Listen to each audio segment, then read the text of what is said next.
What is up, guys? Lundic here, and now I'm back with a special audio video for you today. In celebration of me getting 3,000 subscribers, as promised, I'm doing the special video. It's top 15 dream matches involving current wrestling talent. So before we get the video, I just want to thank everyone for subscribing to me and getting me to that big 3K mark. I actually hit it twice last week, but then lost subscribers. Then I finally consistently managed to keep it. At one point I was up to 3,003, but I have since lost 2 since then. So as of right now I'm on 3,001. So if I lose a couple over the next couple of days and go back to 2,999 again, I might look a little bit foolish. But yeah, I just want to say thank you for everyone who's supported my videos over the years. It might not seem like I appreciate subscribing, but I do, I really do. I mean, it's nice to know that there's quite a good few amount of people that actually care about what I think. That is pretty cool. So everyone who's liked, shared, subscribed, commented on my videos over the years is very much appreciated. And who knows, I'll probably never get the 4,000 subscribers. That's probably not going to happen. But I'm very happy with 3,000. I mean, to some YouTubers that might not seem like a lot at all. To a lot of YouTubers, it's probably not. But to me, it's a lot, and it's really cool that I've got there. Maybe taking a little bit longer than I hoped for, but I'm there now, and it's really cool. And let's just see what happens in the future. And I'm just so I was coming up with ideas to do a special video to get to 3,000, and this is one I landed on. I thought, this could be interesting. I could do dream matches involving current wrestlers with different promotions and all that, and see what I could come up with. And this is actually quite a harder video than I thought it was going to be. I thought, yeah, this should be easy enough. 15 dream matches, I could do that pretty much no problem. But as I was actually putting the list together, there was actually a lot of things out, a lot of people I was leaving out, a lot of dream matches I was leaving out. So there is actually more dream matches than what you might think of the current talent. And one of the main things I've not wanting to use the same guys over and over again. There's a handful of guys in here that I've used twice, but I've not used anyone more than 3 times. And I think there's like 4 or 5 people on this list that I've used twice. So I've tried to add a little bit of variety in there as well. So yeah, let's get to the video really. And yeah, like I say once again, thanks for all the subscribers and all that. And let's get to it. Coming in, number 15. I wanted at least one tag team match, and I wanted at least one match with my favourite tag team in professional wrestling, and that's FTR and the Revival. And obviously the obvious one would be the Young Bucks, but we got that dream match last year at Full Gear, and it was pretty awesome. So what else could I do? I've decided to go for FTR versus the reuniting Golden Lovers Kenny Omega and Kota Ibushi. Yeah, folks, for novelty, I was thinking about going with FTR versus Rock and Roll Express, just because I kind of think that would be interesting. But what can be done? FTR, they've wrestled DIY, they have wrestled the Young Bucks, they've wrestled most of the tag teams in the AEW roster. But what if there was a situation where we've got a combined show and Kenny Omega and Kota Ibushi are reunited for one match as the Golden Lovers? What could that match be? And I've went for FTR. I think this match could be amazing. And it's kind of awesome really when you think about it, the Golden Lovers, even in New Japan, were not a regular tag team. But you look back and Jesus Christ, some of the matches he had. The Young Bucks match, Strong Style Evolved. The one with Tanahashi and Ospreay wrote to Tokyo Dome in, I think that was December 2019, wasn't it? Then a super underrated match on, I think it was Road to Destruction, with them against Tomohiro Ishii and Will Ospreay. So you just think if Omega and Ibushi just completely devoted to being a tag team, what they could do, and especially in AEW, I mean the obvious one would be the Young Bucks, but we've got that one. So I think this team versus FTR could be amazing. I mean, I love FTR. I love them since they burst onto the NXT scene as Revival a few years ago. And then obviously the main roster WWE run didn't turn out the way we all wanted it to. and now they've gone to AEW and done pretty well for themselves. And I think there's just so much they can. There's so many tag teams in AEW that can have amazing stuff with. I mean, you think that them and Santana or Ortiz are going to have a big tag team match pretty soon. And there will be a rematch of the Young Bucks down the line, surely. I mean, surely they will. And if Moxley and Kingston become a proper tag team, FTR versus Moxley and Kingston could be fantastic. But yeah, I just think this match with Omega and Ibushi would be awesome. I mean, the way I vision it, it'll be classic, it'll be revival style more than Golden Lovers style. Could see them basically isolating Kota Ibushi for the most of the match, wailing on Ibushi, having Ibushi sell, and then eventually Ibushi can tag Omega in, then they can do all the awesome spots. And yeah, I think as far as tag team matches, this will be amazing. However, spoiler alert, this is not the only tag team match on this list though, but I think FTR versus Golden Lovers would be amazing. Coming in number 14, we're going from tag team to Lucha Libre, and that is Lucha Legend, arguably the greatest luchador in American wrestling history, Rey Mysterio, versus the man that is often compared to a young Rey Mysterio, and that is Rey Fénix. So when I did research for this video, I had to double check to make sure this match hasn't happened before. Because obviously Mysterio had a run Lucha Underground, so I had a look, and my research shows that this match has never happened before. Mysterio has wrestled Pentagon, and yes, we were on the same team at All In. It was Mysterio, Fénix, and I believe it was Bandido against Young Bucks and Kota Ibushi at that show, but they never had that one-on-one match, and I would love to see that match one more time, because the similarities are striking between these two. Obviously, they both have the name Rey. I mean, that is what it is. But you think back to many years ago, 1996, when a young Rey Mysterio burst onto the national scene at WCW. The things Rey Mysterio was doing back then was unbelievable, and really changed the game, because yes, smaller guys, quote unquote, had gotten over before, but these smaller guys, by the standards of the time, like Bret Hart, Shawn Michaels, were both over 6 foot, both over 200 pounds. Rey Mysterio, probably 5'3" at the most, 150, 160 pounds. The idea of him getting over in a mainstream promotion was laughable, but his style was just so amazing that he did. And then to go on to WWE, which has traditionally been the land of the big guys, to get into WWE alone was impressive. But to do what he did in WWE was just astounding, really. The star he became, eventually getting to the point where he was World Heavyweight Champion at a WrestleMania, that's just incredible. And yeah, I would guess, obviously, Lucha legends like El Santo and all that were probably bigger stars in Mexico than Mysterio. But for me, the greatest high-flying luchador of all time is Rey Mysterio. And now here we are, 25 years later. Rey Fénix is just, some of the stuff he does is just like, what? Did he just do that? I mean, admittedly, I didn't see as much as Fénix as I would have liked in Lucha Underground. But I've been watching him in AEW for the last 2 years, and this guy's amazing. I really think this guy could break through and maybe not be world champion, but I think you could easily get to the point where he's a big challenger and he could main event a pay-per-view or something like Omega or something like that at some point in the future. And yeah, like I say, just looking at the way Rey Fénix works, and they even kind of look similar, to be honest.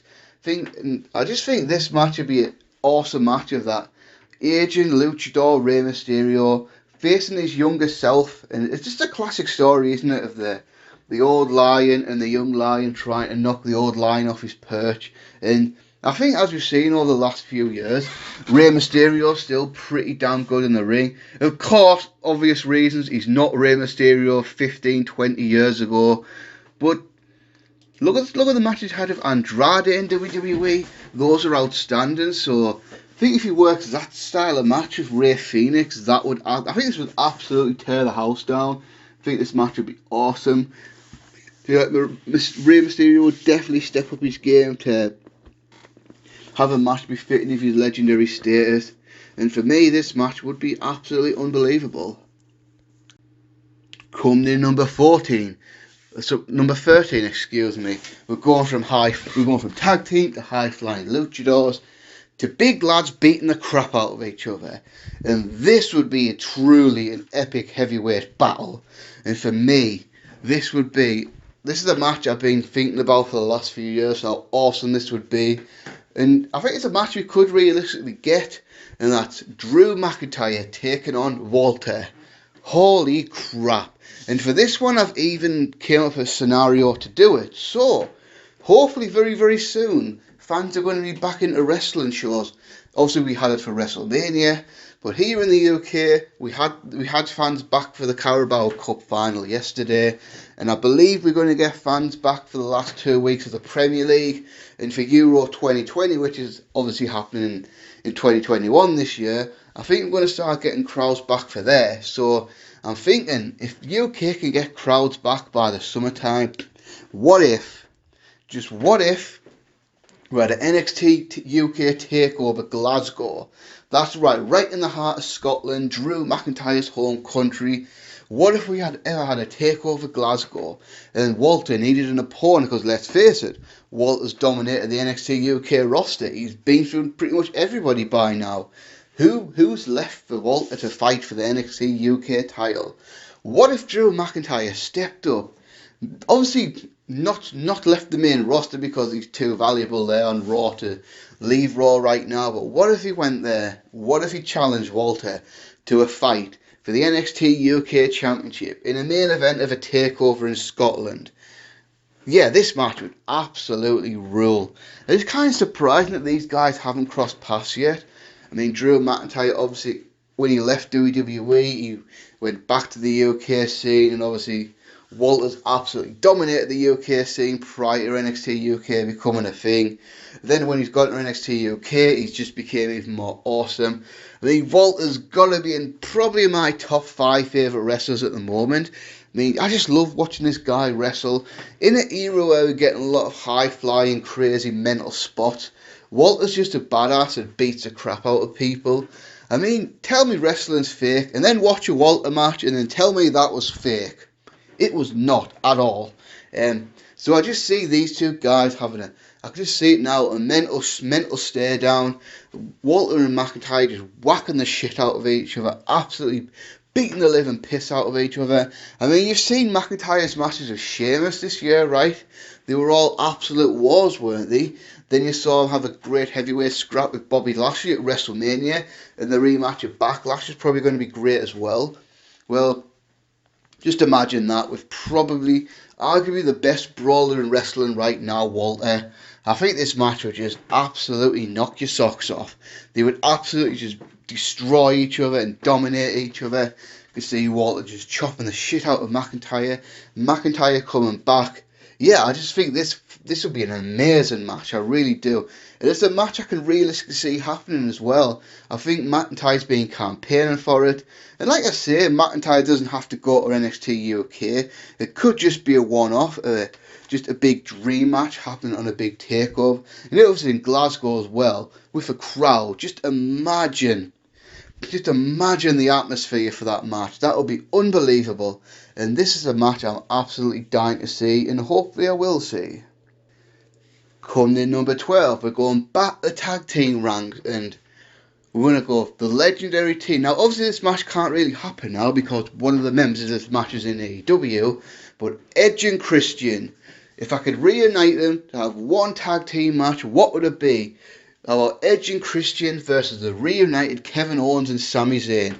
I think this, because Christian came back at Royal Rumble. For some reason, WWE didn't lock him up, and then he wound up signing for AEW. And in a way, I'm kind of happy because I think he'll do better in AEW. But the old Attitude Era Mark and me, the teenager that was watching Edge and Christian back in 2000, I really want to see Edge and Christian team up one more time. And of course, obviously, I want to see Edge and Christian have that big showdown on a major pay-per-view like a WrestleMania. That's obviously not going to happen now.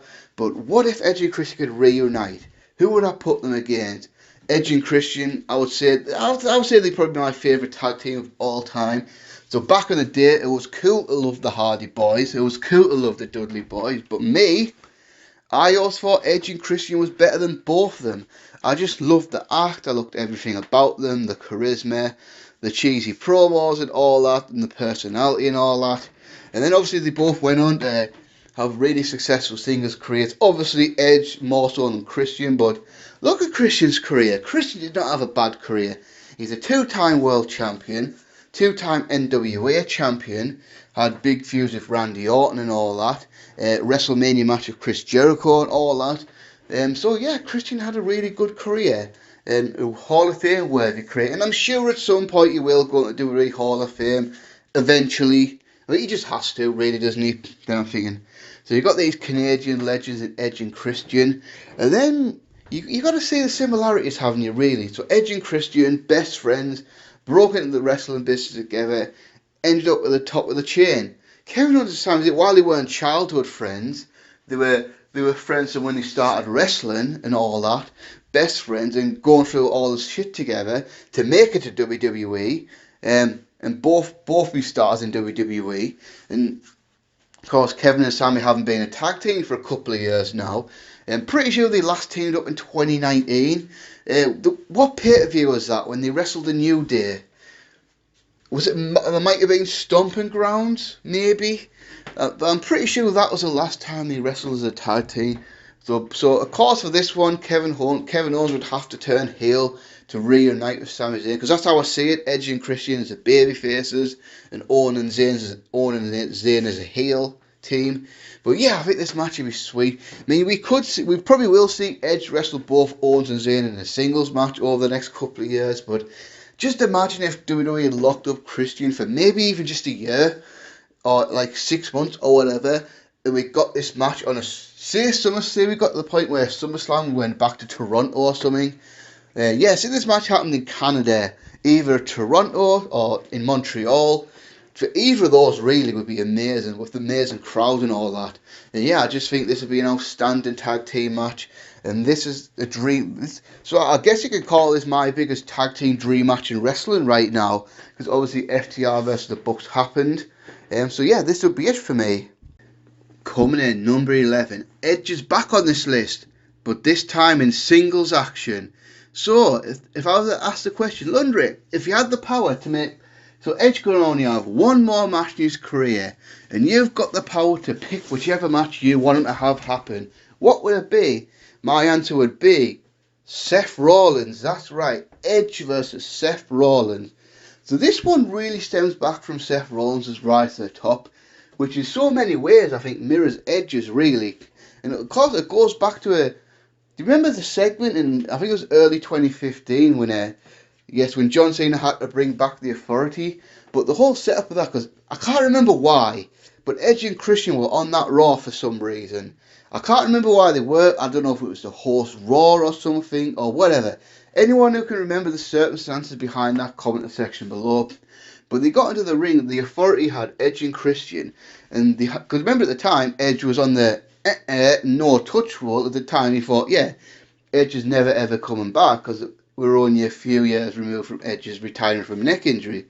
So they're going to do a thing where Seth Rollins was going to threaten to curb stomp Edge of his broken neck. And I remember the amount of heat Seth Rollins got for that at the time was absolutely tremendous. So at that point, I remember even then thinking, oh, that would be pretty cool, that Edge in his prime versus Seth Rollins. Not at the time thinking at all Edge, because before the rumours started of Edge coming back, the idea of Edge coming back at all seemed impossible. It seemed like they would never know. Edge was never ever coming back. He was done forever. But then of course, obviously he wasn't done forever. He came back a year ago, and now here he is. And then like to see it, I think Edge and Seth Rollins' rises were very similar. Both got over as smarmy, arrogant heels. Both won the Money in the Bank, and both used Money in the Bank to really build themselves up into top guys. And for me, the best two Money in the Bank cash-ins of all time are definitely Edge's when he did it the first time in Year's Revolution 2006, and of course Seth Rollins' epic cash-in at WrestleMania 31. And I think they were similar kind of heels as well. I think Edge was a bit more, portrayed as a lot more smart than Seth Rollins was, but they were both those kind of heels that really couldn't match up with the baby faces and could only win by cheating and all that. And of course, Seth Rollins has gone on to be one of the best workers in WWE over the last 5 years. I mean, say what you want about the guy. I mean, yeah, he's probably a bit of a dick in real life and all that, but you see Seth Rollins and Roman Reigns and maybe AJ, maybe the three biggest full-time stars in WWE over the last 5 years. I mean, Rollins has had a hell of a career, and now Edge is back, and you think Edge, he's just getting started. I mean, obviously his comeback was halted by injury, and then he main evented WrestleMania. So he's main evented WrestleMania. Now he's just, I think now what we're going to get for the next couple of years is Edge just wrestling all these different people. So he's got a lot, lot in the pipeline, hasn't he? You'd think Edge and Roman Reigns, that singles match will happen at some point. It's got to.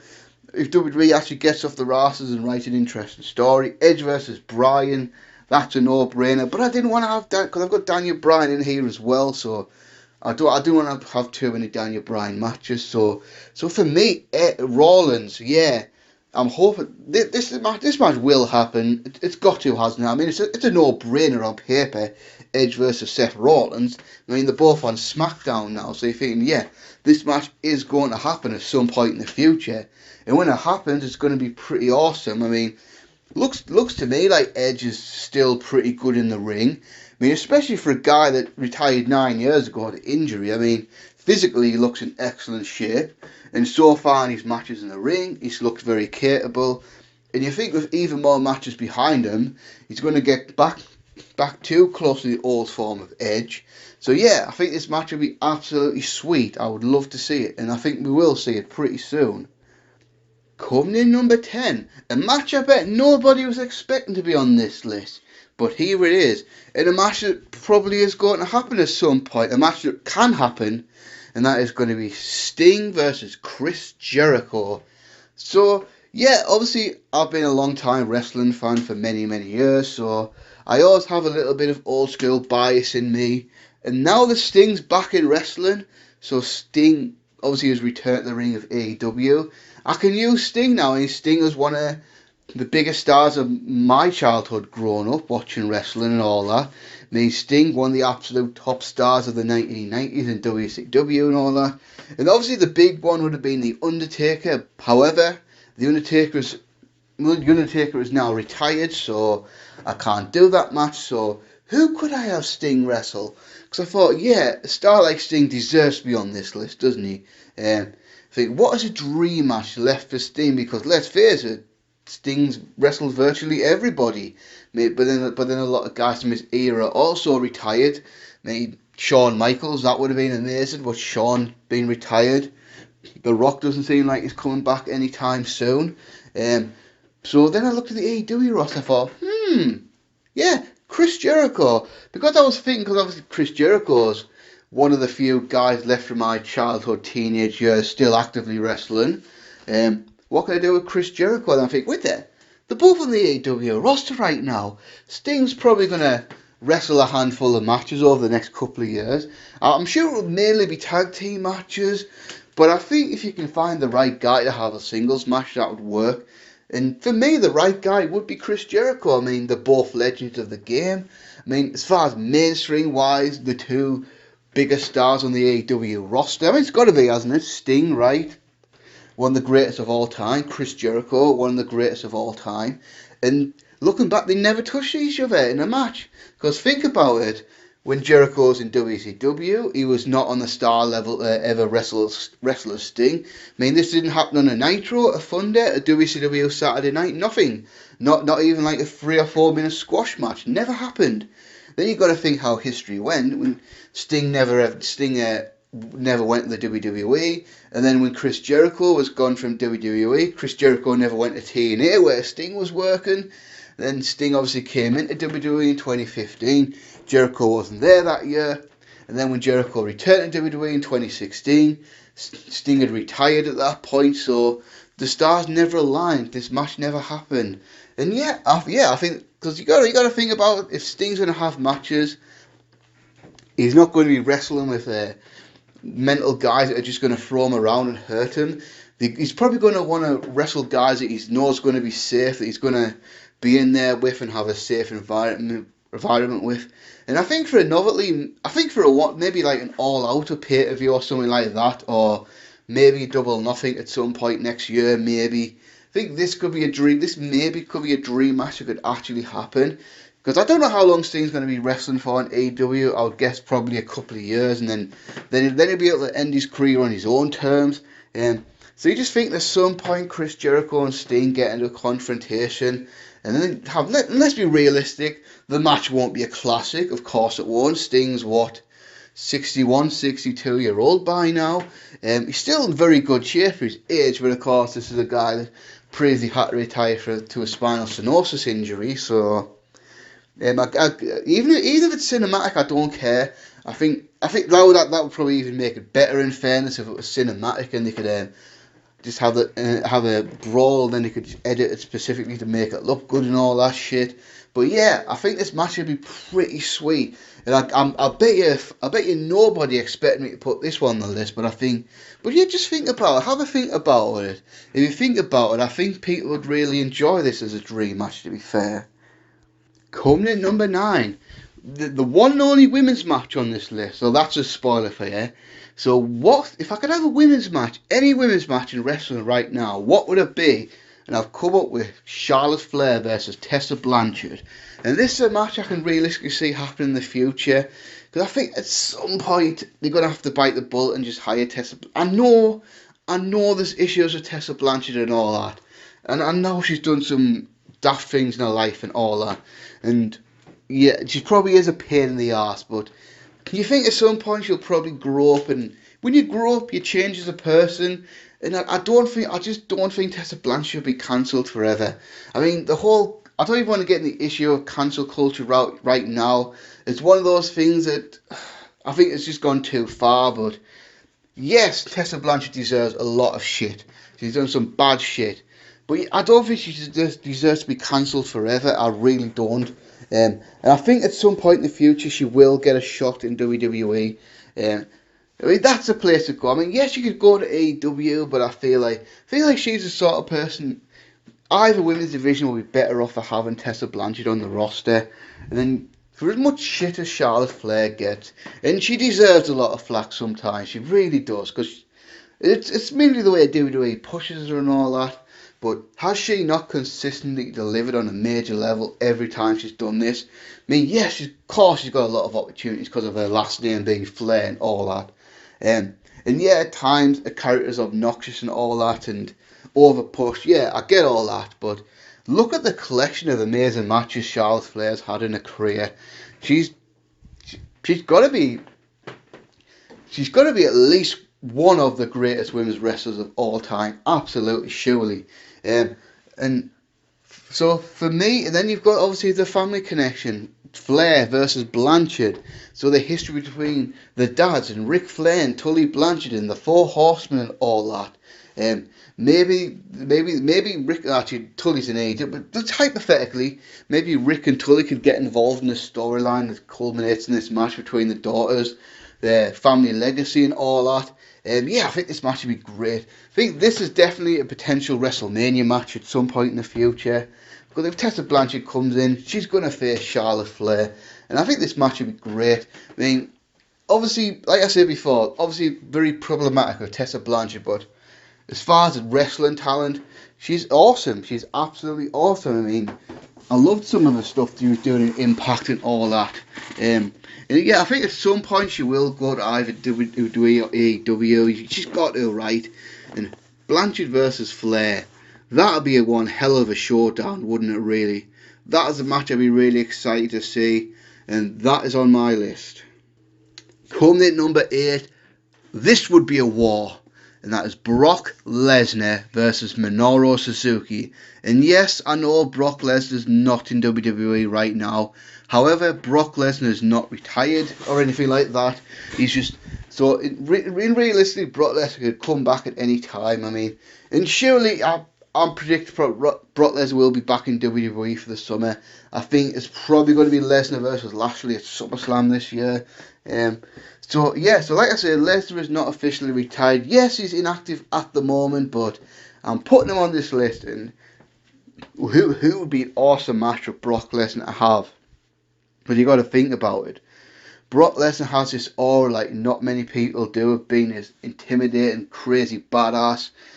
But do we have any more wrestlers in the world like that? And yes, we do. We have at least one man, and that one man to match up with Brock Lesnar will be Menorah fucking Suzuki.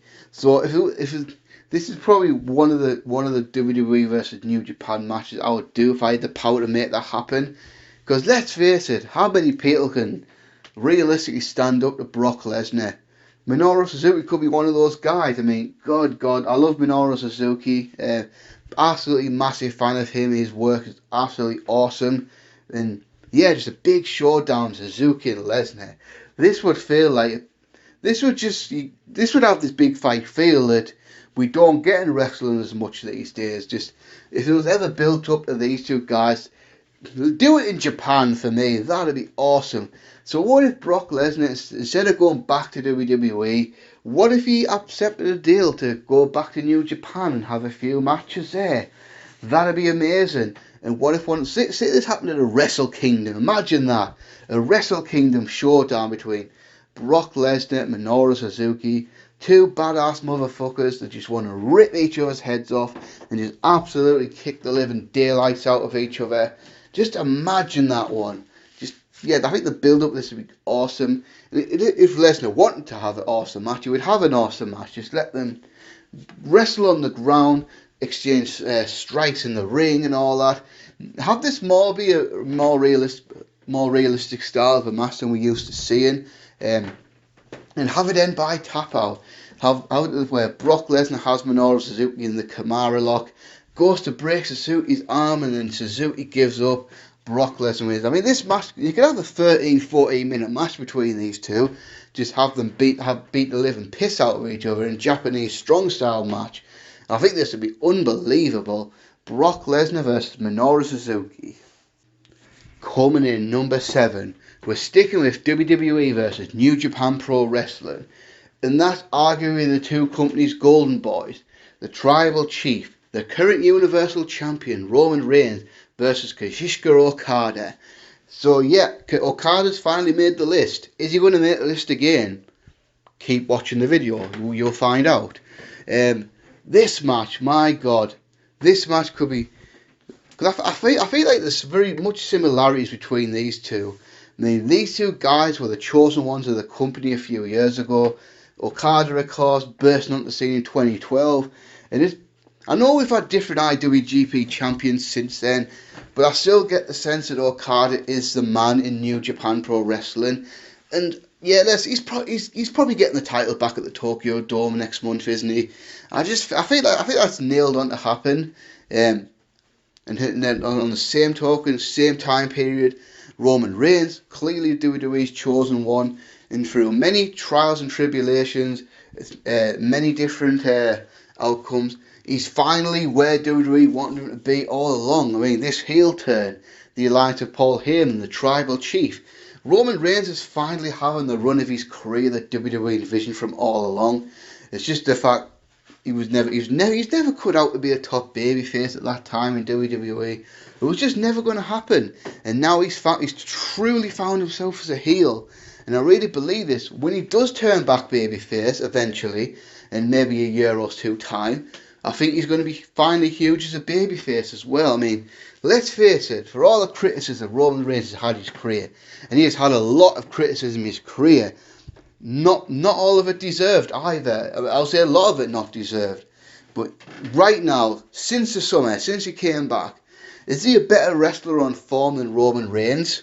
I mean, just look at the stuff he's done. I mean, the two epic pay-per-view matches of Jey Uso, the awesome match with McIntyre, Survivor Series, the 3 awesome matches with Kevin Owens for the Universal title, amazing match with Daniel Bryan at Fastlane, tremendous WrestleMania main event, and I dare bet the Daniel Bryan match on SmackDown is going to be absolute fire as well. So, You have this version of Roman Reigns face Okada, and I know Okada is apparently having a lot of injury issues, but let's just say hypothetically Okada's 100% and we're getting the Okada that we know. Just imagine Okada versus Reigns in a 25-30 minute showdown. Have an Okada style, because I think Okada style of wrestling really works. I mean, you could do this match in either country, really, couldn't you? I think it doesn't matter. Or maybe, yeah, you could do it in either America or you could do it in Japan, and I think either would be pretty fucking awesome.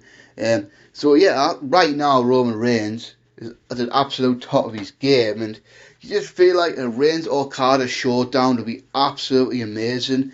I mean, you get to see all the twists and turns and all that, all the amazing near falls we'd probably get to see and all that. This match would be outstanding and definitely worthy of being on this list. Coming number 6, and remember when I told you to keep watching the video to see if Okada would be on this list again? Well, he is, and he's back to back. Here he is, number 6.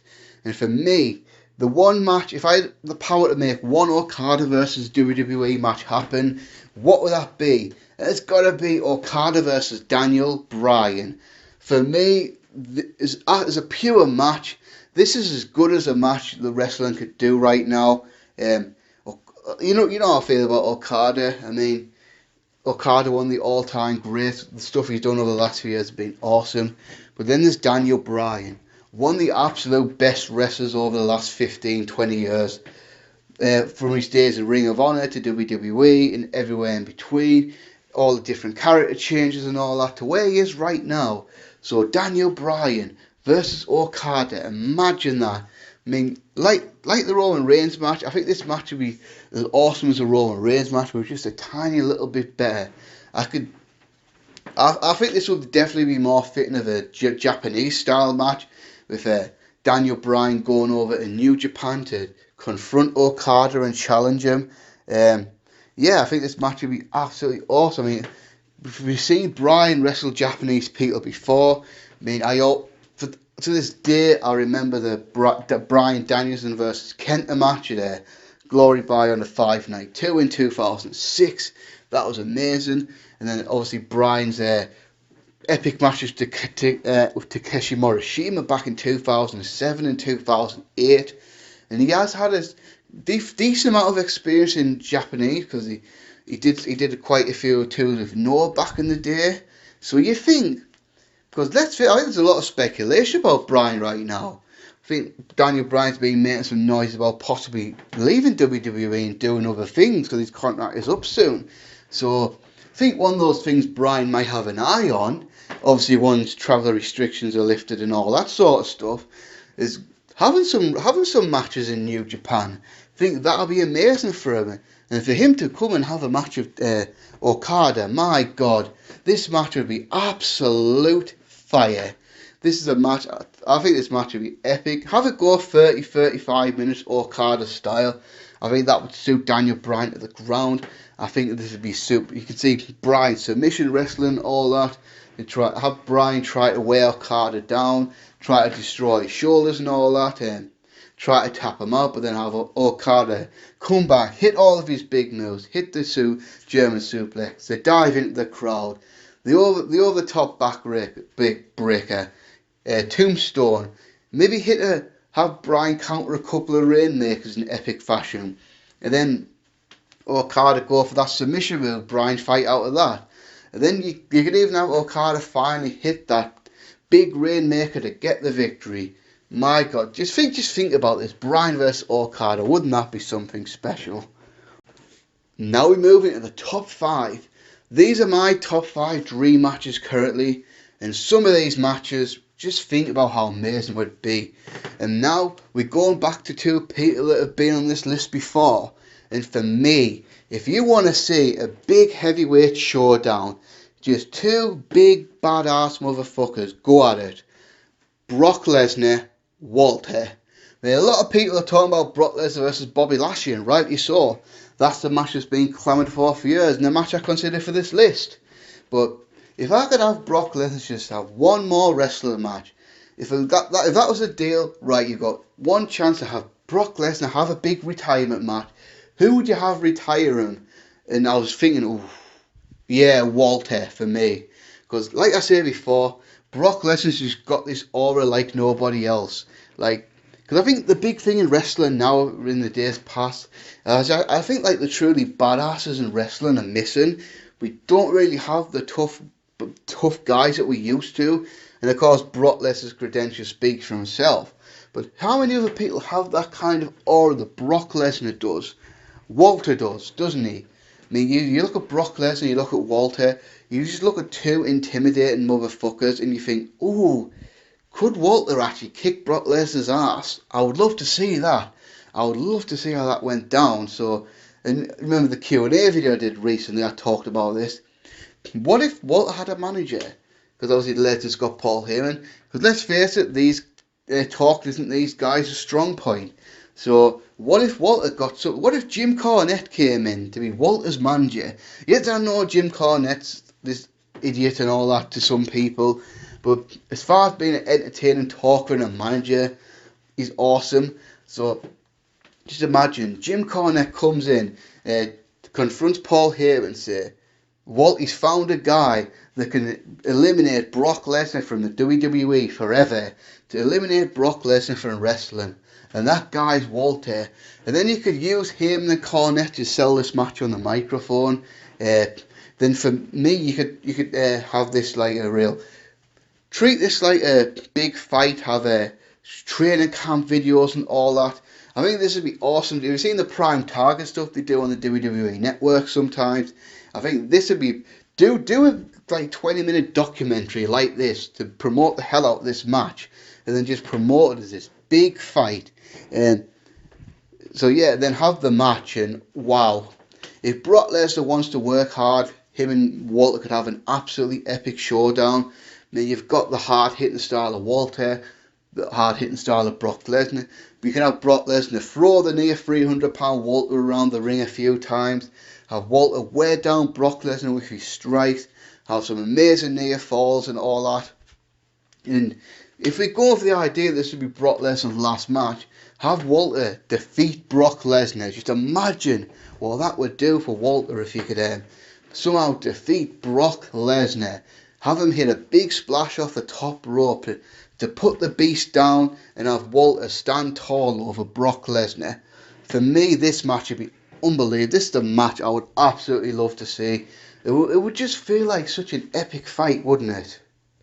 Coming in number 4, we're going for a completely different title match to Brock Lesnar versus Walter.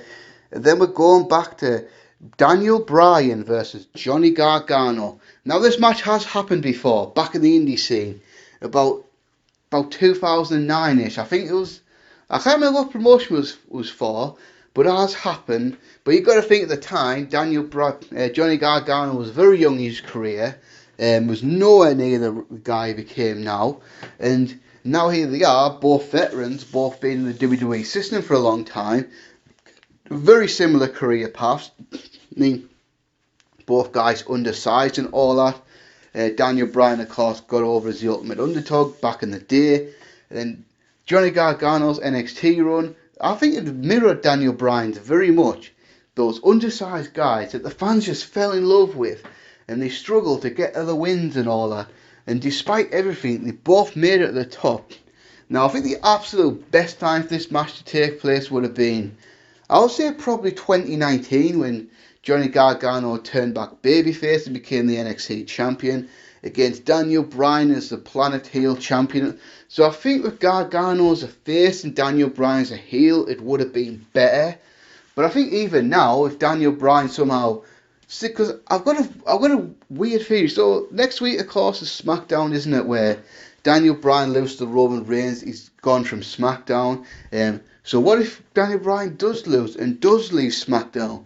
But he does not leave WWE. He instead goes down to NXT and works there, and then confronts Johnny Gargano, and that could lead to a North American Championship match on the next takeover, or maybe even save it for SummerSlam weekend takeover.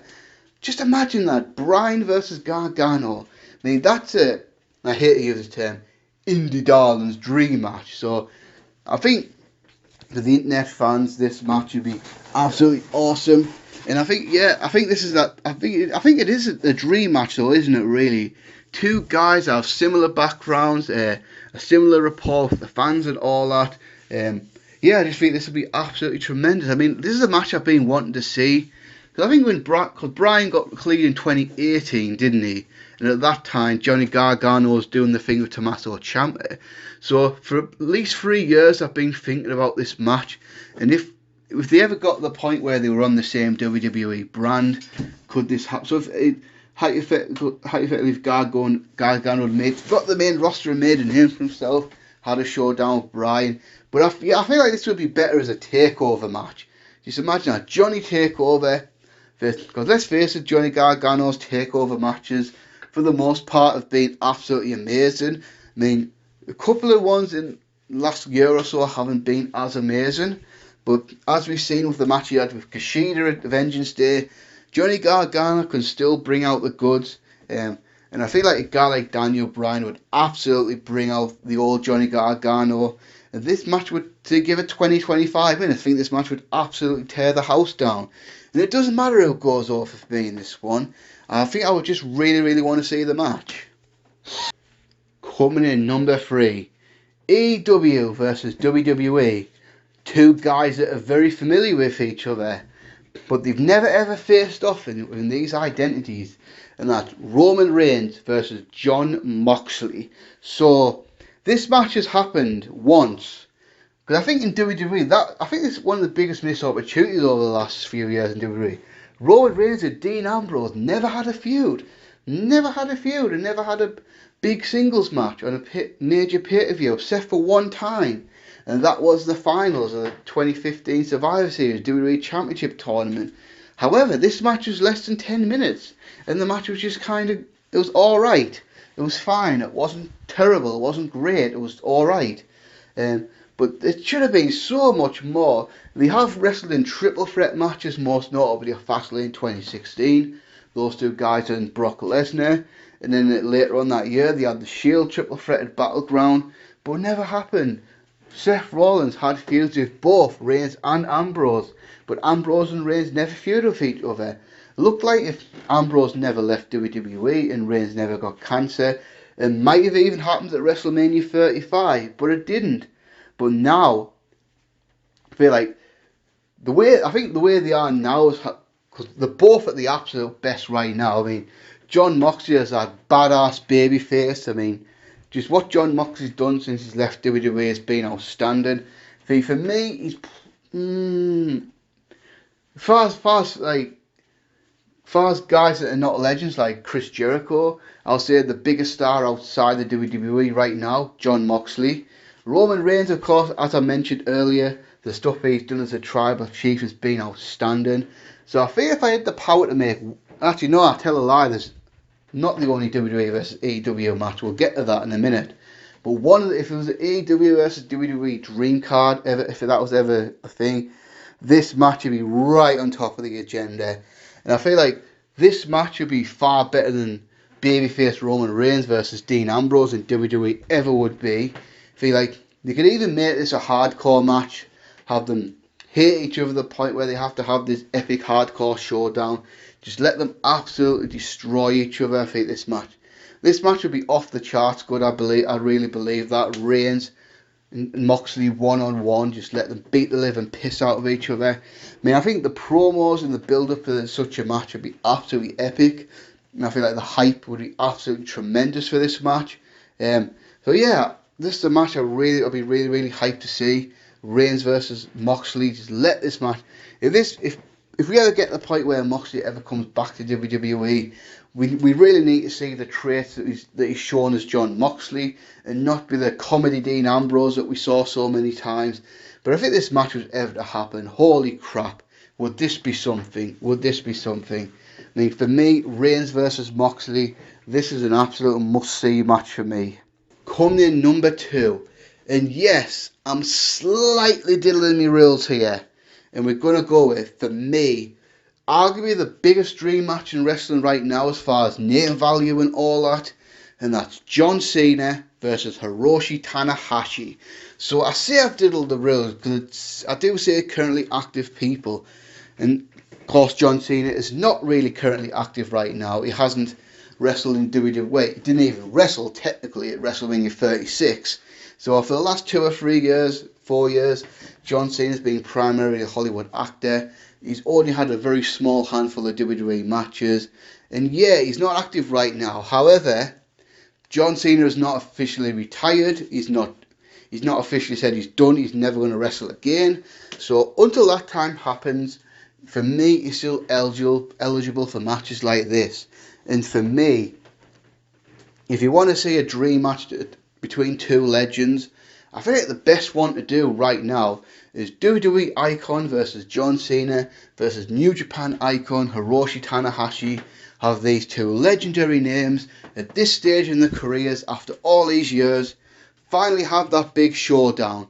So for me, these two guys mirror each other in a lot of ways, because there was a time period in the mid-2000s where both companies, WWE and New Japan, needed faces of the company to drive the company forward.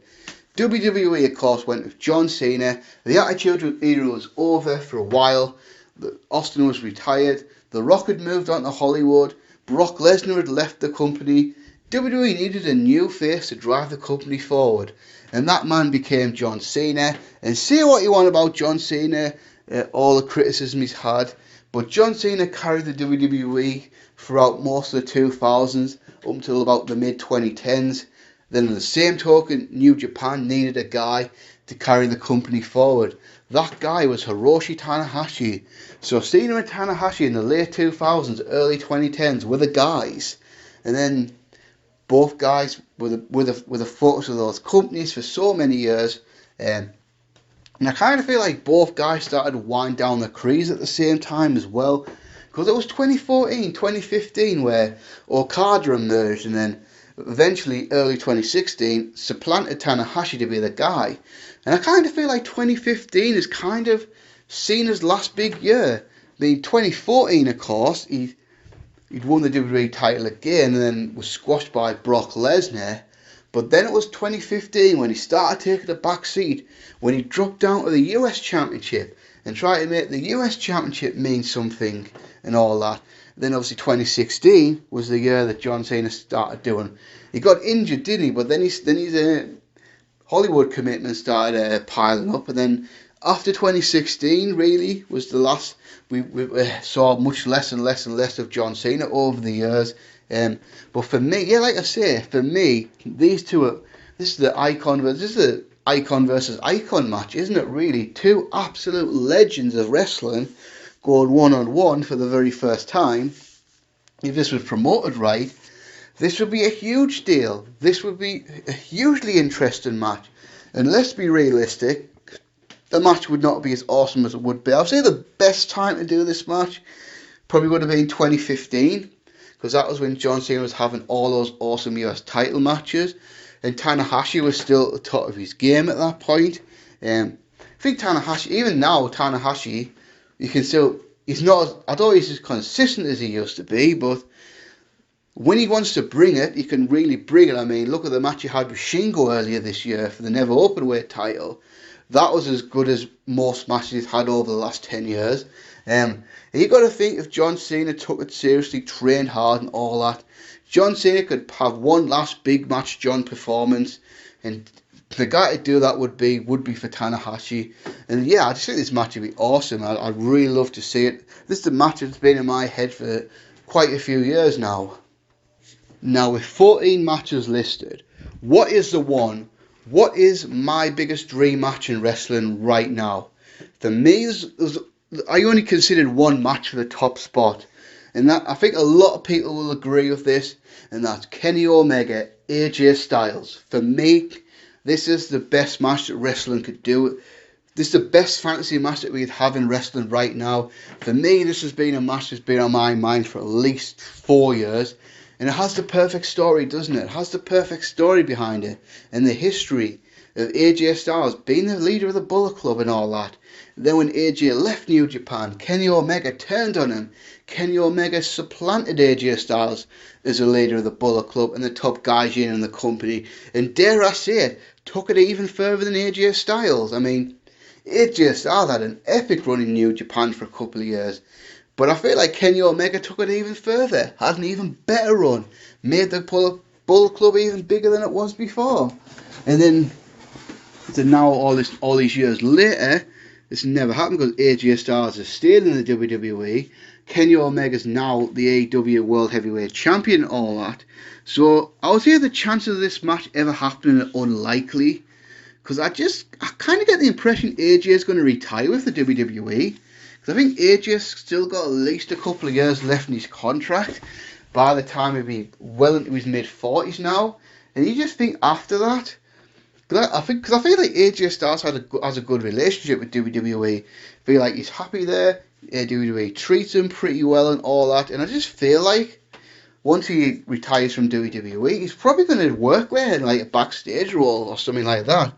I think he's probably going to be there for the long haul.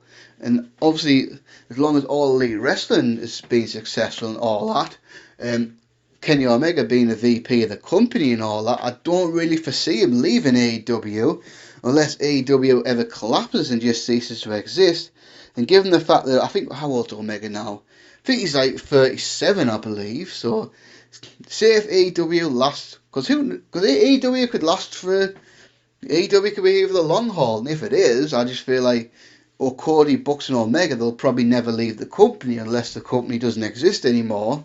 So I think this is a match that we're always going to have. It's always going to be our heads, isn't it? I don't think it's ever going to really happen. But if I had the power to make one match in wrestling happen, just say, right, forget alliances, forget all this shit. If one match can happen, make one match happen. This is a match I would make. Feel like, oh my god, this showdown. Especially this match would be unbelievable. I mean, let's face it, Kenny Omega's outstanding. AJ Styles, maybe he's not as good as he was like 4 or 5 years ago, but AJ Styles not as good as he used to be. Is still better than most wrestlers in the business right now. I feel like when he wants to, AJ Styles can still deliver the goods. I mean, look at that Intercontinental title match with Daniel Bryan last year. The ladder match with AJ Styles, he didn't fight himself, with Jeff Hardy and Sami Zayn. And I know it was cinematic and all that, but the awesome Boneyard match of The Undertaker at last year's WrestleMania. Yeah, I think this match would be friggin' awesome. Give it 25-30 minutes, just let it go all the way. Yeah, just let it go all the way. Let them have the match. I think this match would be absolutely outstanding. But if it had a proper crowd and all that, the crowd would be absolutely insane for it and all that. And yeah, for me, it is my biggest dream match in wrestling right now. And that's a wrap, guys. So, not a super long video, because I didn't want to go too long. But like I say, once again, thanks for watching. And obviously thanks for subscribing and helping the channel grow and all that. And what's coming up next? So, as I said before, I'm committed to doing all the Raws after WrestleManias. Yes, even the bad ones. And I know some of the first two I've reviewed haven't been very good. But just keep with it, guys. Trust me, once we get to 97 and beyond, it gets better. But I just want to make one note. I will not be doing the 98 show because I did that one previously a few years ago. It's on the channel if you want to check it out. And like I said, I'm just going to keep doing the current reviews as and when. Top matches of the week. And then apart from that, I'm not sure where I go after that, but we'll see. I'm hoping this Raw match, this Raw after WrestleMania, I get at least 6 to 8 weeks out of that, maybe a little bit longer. See how we are, and then after that, we'll see where we're up to after that. And that's it now, guys. And thanks for watching, and until next time, peace.